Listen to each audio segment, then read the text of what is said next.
Markets around the world are down and yields are up, but the Federal Reserve still says it's too early to get rate cuts. Meanwhile, other members are discussing potentially the end of QT and the start of QE. So who do we believe in a sea of mystery? Well, today we look at the options data, the sentiment, and the seasonal stats that'll tell us where the market will go in the next 3, 6, and 12 months. With oil soaring as the broader market declines, we need to discuss what's happening with the liquid gold and Berkshire Hathaway. So as the S&P 500 logs its third red day this year, let's talk about where the index will find support as it reverses from its highs. Hello everybody, welcome to the Daily Recap Show. My name is Chase. We talk about stocks and the financial markets every single day. If you like this video, please subscribe, hit the notification bell, leave a like, let's get into it. And it was another red day led by technology as well as semiconductors. They were the leaders to the downside. Apple down another 0.75% after being down 3%. And if we actually have a look at the winners, healthcare, utilities, energy on geopolitical news, Google, Berkshire. Take away energy, what do we know about healthcare and utilities? Quite defensive sectors. What about Berkshire and Google though? Both these companies have huge amounts of cash on their balance sheet. 160 billion for Berkshire, 120 billion for Google. And market participants are really rotating into defensive names. Whereas yesterday we were deciding if this was buy the 2023 laggards or more of a defensive rotation, and I think we're getting our answer. The market is getting a bit jittery under the hood. But let's talk about Apple. All things considered, it looks like this Apple Watch situation is going to be resolved very, very quickly. They're probably going to pay royalties to Massimo, but whether the benefit will materialize is still uncertain. They're going through the legal proceedings. Long story short, Apple may need to pay royalties on 40% of its watches sold in 2024. It's going to benefit Massimo, but I think a lot of it is already priced in. Now, looking at the latest sentiment poll, 60% of you are bearish, 41% of you are bullish. And for those of you that are short, congratulations, you've really nailed the call this week. Looking at the majors, look what was dumped. Russell down 2.67%, followed by the RSP, then the Nasdaq, and the best performing sector, while still down, was the S&P 500. And guys, the Santa rally was a bust. We got a negative Santa rally, sort of the turn of the year, which is supposed to be the most bullish period, actually was a very bearish period this year. I guess after 20% run in like 12 weeks, you gotta expect some form of selling. Markets don't just go straight up. We finished off on a total gain of negative 0.8%. And this normally brings in very mixed return. If we don't get a positive Santa rally, we normally get quite a negative January, a very mixed Q1. But look at the calendar year returns. All in all, it is quite negative, although there are some positive years in there, 2004, 2015. But all in all, this is a risk-off signal. But let's have a look at the sectors. Energy up 1.6%, utilities up 0.3%. Every other sector was either flat or down. And regional banks, real estate were the worst performing sector. And if you're looking at your portfolio and you want to raise some cash by selling an asset,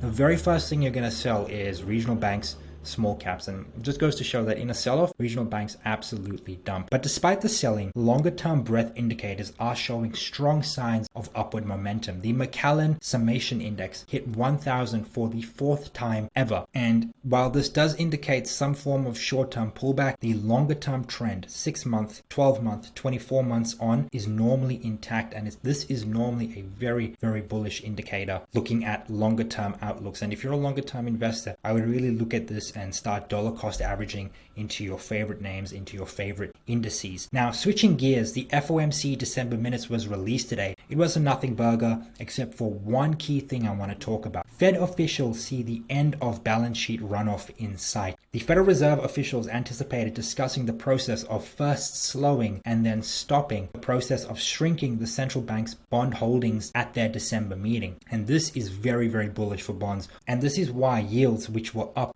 1% on the day, came down, and bond prices were really bid up at the end of the day because, the market was looking at this and saying, if QT is potentially stopping, does that mean we get QE? Is a bond buying program upon the horizon? Really depends. So just something to go by. We're not going to read into it. This is probably looking at 12, 18 months down the track. and it's not anything we should consider right now. But the market finally decided what it wanted to do with rates. Yesterday it was deciding if it wanted to do the first rate cut in March or May. We got our decision. It is in March, 64.8, call it 65% chance of 500 to 525 federal funds rate. Now let's talk about the consumer. We were looking at this chart yesterday and we pretty much said that household debt service ratio was at all-time lows, delinquencies were increasing, but consumers are sitting flush on assets of about $80 trillion of accessible assets, and we said this mainly came from other financial assets and deposits, and this was 4 times the amount of total liabilities that consumers had on their balance sheet. Now the big one here is homes. 29% of consumer assets is in home equity, and let's actually talk about this. Goldman see house prices increasing in 2024 by 5% and then 3.7%, and they see the 30-year fixed mortgage rate going from where it is right now, 6.9%, to 6.3% at the end of 2024 to 6% in 2025. This is greatly affecting affordability. Households are still largely unaffordable to most Americans with where rates are and where house prices are. You would think that if rates go up in the fastest hiking cycle in history, house prices fall off a cliff. That hasn't happened, and this is why housing affordability is where it is right now, and it's likely to not change in 2024 and 2025 according to Goldman Sachs Global Investment Research. And housing affordability comes down to 2 major drivers: the supply and demand dynamic, the amount of houses available to rent, to sell, to buy, as well as the cost of capital on that property. And we are seeing a significant amount of new single-family homes under construction, not yet started, and to be completed in 2024, 2025. And this should ease house prices, all things considered. As long as rates currently stay where they are, housing unaffordability will continue to stay elevated. Now, much like house prices, the economy has remained resilient through all of this. The NBER use these variables to determine if we are in a recession or not. And according to the NBER, the economy is not in a recession, and industrial production is the only indicator in a recessionary downturn. But an indicator that is flashing red, screaming recession, is the Conference Board US Leading Index. Now, it has been in negative territory, contraction territory, for quite a number of months now, and we haven't got a recession.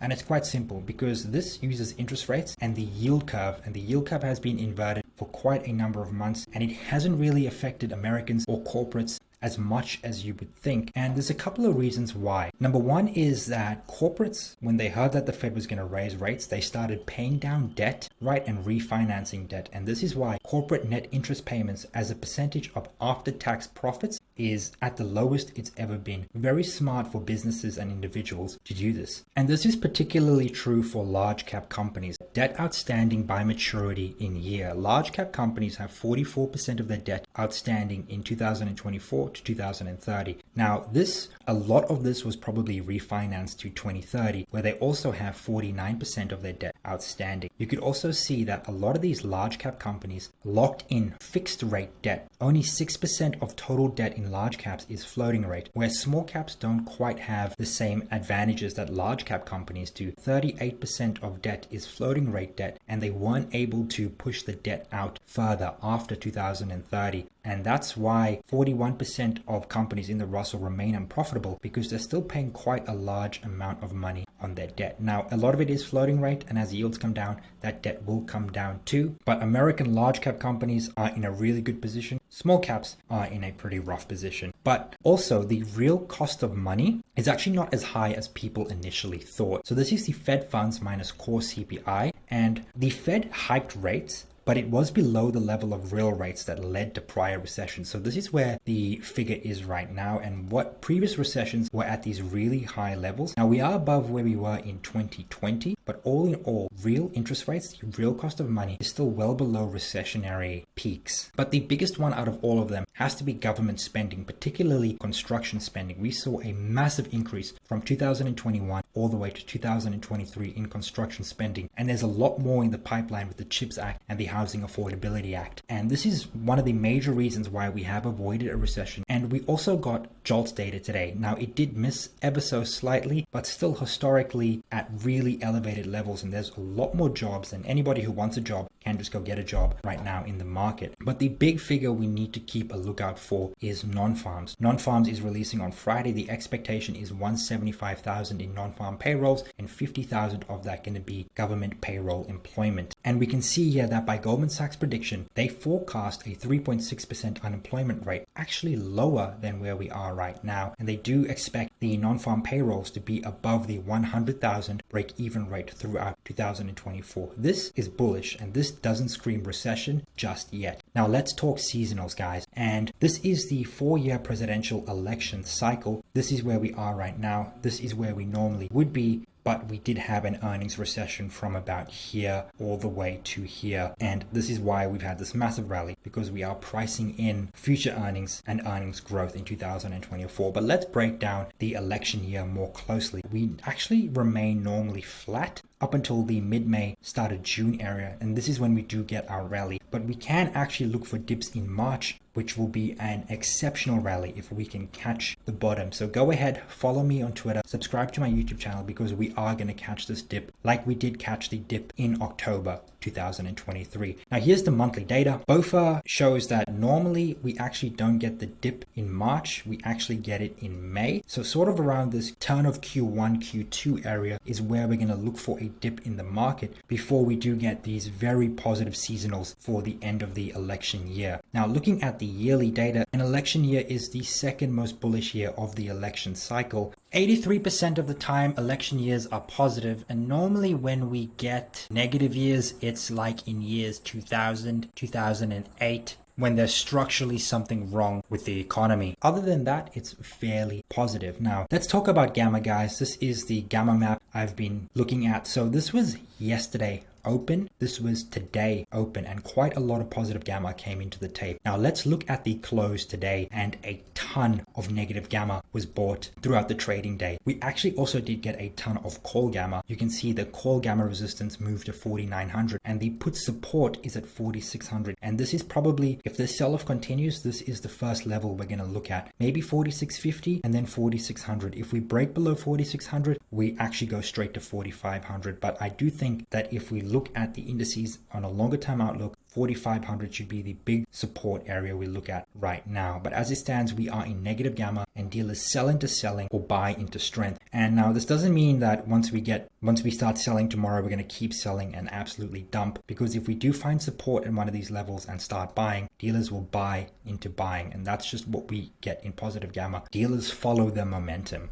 And at the end of the day, guys, sell-offs are a part of the game. On average, the S&P 500 normally sees a 14.2% pullback from peak to trough in any normal year. And if we actually have a look at some of the max pullbacks, it's actually quite significant. We actually don't ever really get the average. We normally get the extremes, which over the long term equate to the average. Now, here's the gamma heat map. We are still in fairly positive gamma, but a lot of these like huge gamma strikes that were sort of around this area have vanished, and we do have a big one now at 4660. So this is a level you guys should be looking at: 4660, 4650, and below here, probably 4600. So we'll take these day by day. We're not going to look at the 4500 level just yet. Let's first look at where we are right now, potential support levels, and then go from there. Now, I'm not hedged in any potential way. I am just looking at this as a dip buying opportunity for the rest of the year. And I am actually a net buyer of equities yesterday, today, throughout this week, throughout the year. Now, let's look at some charts. The S&P 500, this was the gamma flip zone, this red line right here. And we sort of like crossed below it, used it as support, and we have come down ever since. And again, I showed you guys everything on the gamma heat map. 4600 is where we can find good support, but 4662, there's good support right there in terms of positive gamma. Looking at the daily, the 20 moving average is using as support. I think if we do break below here, we could see an extended sell-off to the 4600 area, in my personal opinion. The equal weight is actually faring really, really good, all things considered. It is still above the 155 area, and I do think that if it does consolidate and not break below the 155, or if it does dip below and comes back above, that's going to be really, really bullish, and that's your risk on signal. This is the IWM, and this breakout above this multi-year trend line it's bearish. You have to look at this, and it's fairly bearish. Where do we find support? Probably 185 right now. There's not a lot of volume right here. 185, and below that 180, 177, all things considered. Very much the same for mid caps, although we do find support here at 2640. But mid caps had a shocker day today, absolutely shocker day. It's just below, it's probably closed that gap. But if this doesn't hold as support, we look at 2600 for mid caps right there. Looking at regional banks, down 3.29%. Regional banks, absolutely crazy. And I've been telling you guys all week, I don't like the price action I'm seeing in regional banks, and I really wanted it to get above the 56 level. It did not. It's going to probably go retest the 44 level. I mean, you're going to open your portfolio and you're going to look at all the stocks you want to sell if you want to draw some cash from your portfolio. The very first thing you're going to do is sell regional banks. I don't own regional banks, but if I did, that would be the one. Celsius Holdings, I'm so glad I didn't buy, down 6%. And let's get to this 50 level, because that's where I'd want to buy, or this moving average, sort of around the 50, 52 level. This is where I want to buy. I love this company. The financials look great. The growth outlook looks really, really good. And this is probably my number one pick for 2024, along with Google. Now, Alphabet, very strong today. I buy this stock every single week, regardless of price. I am bullish on the longer term outlook of Google. But if we do find support, let's find support at this 200 moving day, maybe around the 132 area, before we do look for a very strong year in Google. 15% earnings growth, 17% net margin growth in Google. So we should see some very good numbers, assuming they do hit their targets this year. We should see good growth, all things considered. Meta, look at Meta. I think we find support around the 320 level. Meta's very strong, trading at quite a discount. It's trading at 20 times. It's going to grow earnings at 23% this year, I believe. Don't quote me on that. Very, very attractive, all things considered. Looking at Exxon Mobil, I just thought I'd throw an energy name in here. Strong day today in comparison to the market, weak so far for the year. And maybe the people buying energy were looking at everything that's happening in the Middle East, looking at the relative valuation and saying, hey, I like energy. I do like a 6% dividend. Maybe we go ahead and hit the 108 level here at the 200 moving day average. And that would be a 9 to 10% return on total appreciation. You collect maybe 1/4, maybe 2/4 of dividend. Very attractive trade. Looking at Berkshire Hathaway, I think a lot of people are holding this just for the amount of cash Buffett has on the balance sheet, and that's why it's outperformed the broader market. Very crazy to think that this is a defensive stock, all things considered, if you actually look at the businesses that Berkshire holds, both in the equity portfolio and their complete holdings portfolio. But people are looking at Berkshire as a defensive name. It's been up 2 days in a row, and I won't be surprised if it puts out like an even day tomorrow, potentially a green day. Now looking at Tesla, and what the bulls need to do is hold this line with their life. This trend line has broken. It's broken down below it. It did hold right here. It was holding right here. It's broken below it. And I think the thesis of a breakout to 300 is done. This is going to consolidate, but bulls really need to put in the work. Semiconductors, and very, very strong sector. We find support yet 156. Not much to say. I wouldn't short semiconductors. I wouldn't fight the trend. TLT bounced right off the 200 moving day average. We're going to have to see what happens with the FOMC and jobs data. A lot is dependent on that. I'm still bullish on the 109 level in TLT. I still hold, and this was a strong day. This was a strong bounce off the lows, and we have to see what the rest of the week brings. Looking at healthcare, and very, very strong. Looks strong on the charts.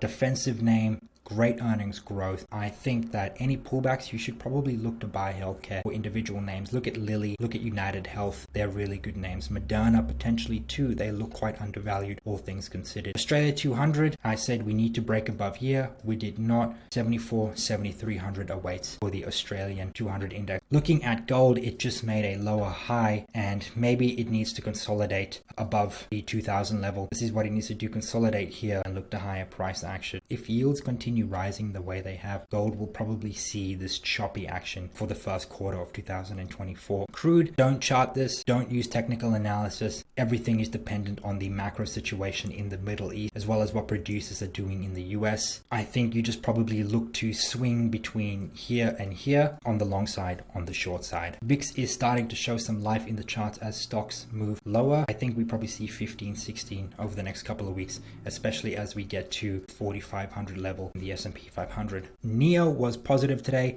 It was a short covering rally after a ton of people sold short right here. I'm still looking at the $7 range. That would be the buy location for a swing back up to $8.50, $8.75, $9. Utilities, this actually kind of looks like TLT in a way of speaking. we've come down, had back up, and it's sitting around its 200 moving day. I think what utilities need to do is get a couple more days above here and consolidate above the 200 moving day average. But if you actually look at it, every time we've got to this level, utilities have been sold off. Maybe this time is different. Now we have some data ahead, guys. We had ISM manufacturing PMIs. New orders came in better than expected.